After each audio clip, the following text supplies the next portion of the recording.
Hey, Brad, I think it's been a few years since you guys have spent the extra night in LA or out west and then flown home the next day. How much better do you feel about the team, and how much more prepared do you feel like your team is when you're more on schedule instead of arriving at 3 in the morning? Yeah, well, you do the best you can. I mean, these are discussions we have in the off season about sleep management. That's a big thing now, right? To do what's best. If you fly out after the game, you don't get in until probably 4 or 5 in the morning. So try to get your rest, recover, and get ready to go. So we'll see. Yeah. Have you found it works better this way? I think so. I think the old adage is, and I played too. Well, I don't really sleep much after the game, and that's fine. But usually you go to bed at 1 or 1:30. But if you're on a plane all night, you really don't sleep. Even if you want to, it's uncomfortable. So you try to manage it as best as possible. That's all you really can do. Brad, you look over the stats individually, and I know it's a team game, but there have been a lot of individuals who have had career highs, good numbers. How important has that been in terms of the overall big picture of the growth of where you want this team to go, and how much you want guys like that to lead and put up those kind of numbers? Yeah, you want to see growth with all your players, and sometimes that's not just statistically, right, as far as the goals and assists, because there's lots of guys that don't achieve those numbers, or it doesn't look like they had an improvement. But it's funny you asked that question. I was going through that just this morning when I'm looking at my roster, and obviously when you're not making playoffs, you want to see improvement from guys, and there's lots of guys that I thought have taken steps. Are they where we want them to be? No, but you want to see growth, and I think for a lot of our guys, I see growth, and that's something we want to see right to the last 5 games here, and then we'll reevaluate, assess, and try and get better this summer. What about your lineup tonight? Boquist will be out. He lower body injury, just suffered from practice. Carlson will go in for him. The rest is the same. Elvis will be starting.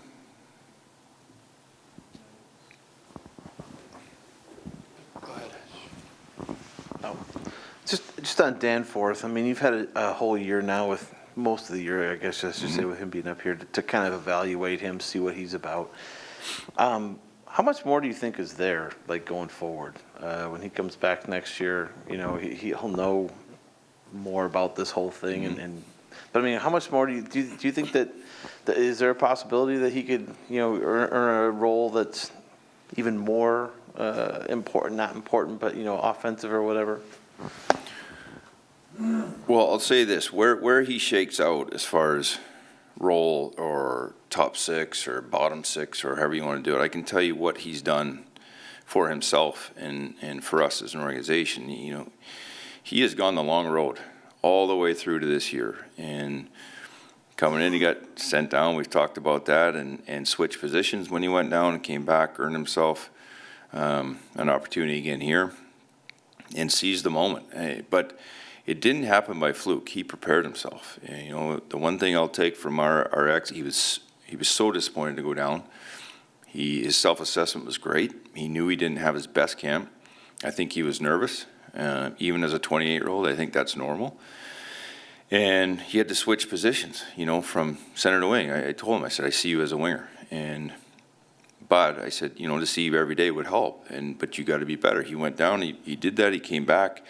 And I started to see him every single day. And now I've used him at center. I've used him at wing. I've used him up and down. He's been some power play time. He's used on penalty kill. So it's amazing what happens when you get in front of the coach every single day. And his foundation is fantastic. He prepares in the gym, takes care of his body. He works his tail off in practice, and it translates to his games. His energy is infectious for our group.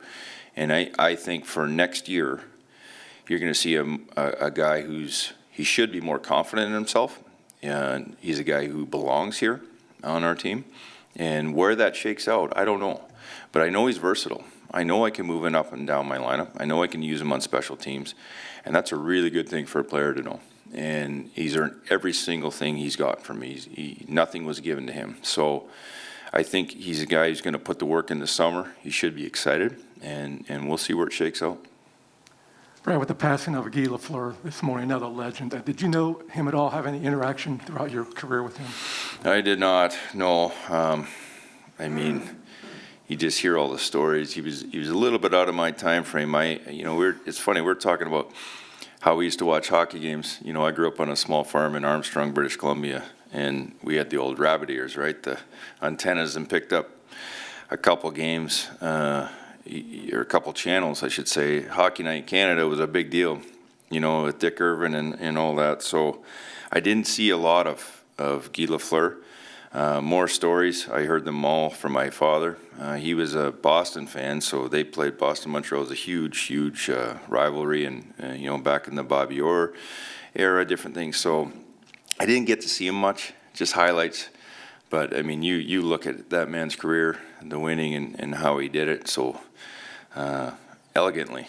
It seemed like it was almost effortless. And just in the little bit of footage that I watched of him, we've lost a true legend for sure. And he's not the only one with the Mike Bossies and these guys going.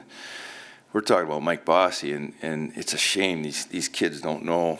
I mean, this guy, 50 goals was just what he did. You know, played 10 years, and he did it 9 of them, and 4 60-goal seasons. And the last year, he would have got 50, I'm sure, but he was getting hurt. His body was breaking down. So these guys that played, you got to remember, they always say, well, the goalies weren't as good. They're playing the best competition available. They were. And those guys would be transferable in this time any given day. And so, yeah, it's a shame that we lose these guys, but, you know, we're all getting older, right? It's one thing we can't beat is father time. Sort of answered my next question. I mean, these kids now, through no fault of their own, probably don't understand the impact that players like Bossy and Lafleur made. Is something missing there that, you know, they're not taught that history? I don't know. I'm certainly not going to be that guy who says, well, this is what we did. And I talk about Joe Sakic, Peter Forsberg, Ray Bourque, Patrick Waugh, and they look at me like they're with that stunned look, and I'm like, oh my Lord, like, really? You know, you talk about old playoff series that I was so blessed to be part of in the conference final. Manny Legacy was on that Detroit team that beat us in conference finals when they won against Carolina, and there was 14 Hall of Fame guys in one series. 14. Think about that. Like, you'll never see that again, you know, unless they abolish the cap system. But 14 Hall of Fame guys, and Brett Hull's on your fourth line, and it's Luc Robitaille, and yeah, it's different, and I just feel very fortunate I could be around to be part of it. And you know, I'm sure some of these guys do invest some time in the history of the game and different things like that, but I'm certainly not going to tell them what to do with their spare time.